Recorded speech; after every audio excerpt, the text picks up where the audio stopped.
राधे राधे, जय श्री कृष्णा।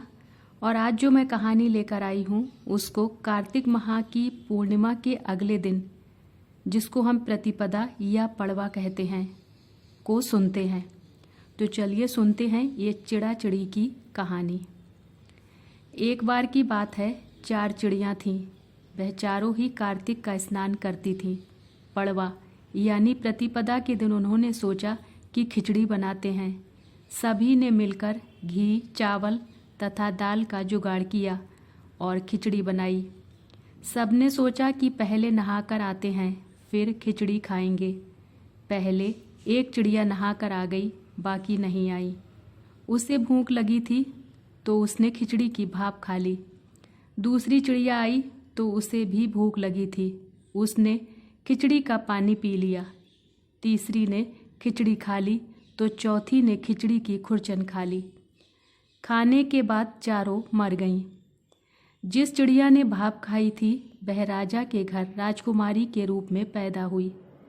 जिस चिड़िया ने खिचड़ी का पानी पिया था वह कुम्हार के घर पैदा हुई।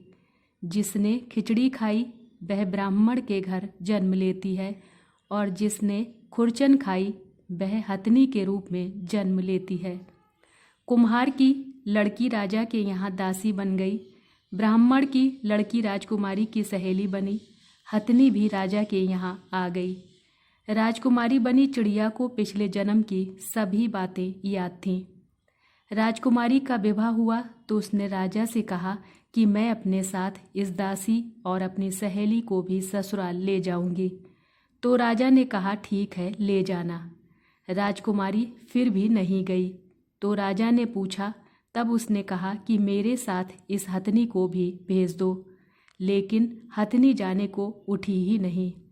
तब राजकुमारी उसके कान में पिछले जन्म की सारी बातें कह देती है, जिसे सुनकर हथनी अब उठ जाती है।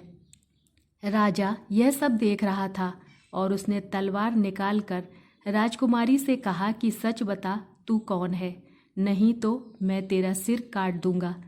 राजकुमारी ने राजा को सभी बातें सच बता दी। पिछले जन्म की सभी बातें सुनकर राजा बोला कि यदि कार्तिक स्नान का इतना महत्व है तब हम भी जोड़े से कार्तिक नहाकर दान पुण्य करेंगे। जय श्री कृष्णा। राधे राधे।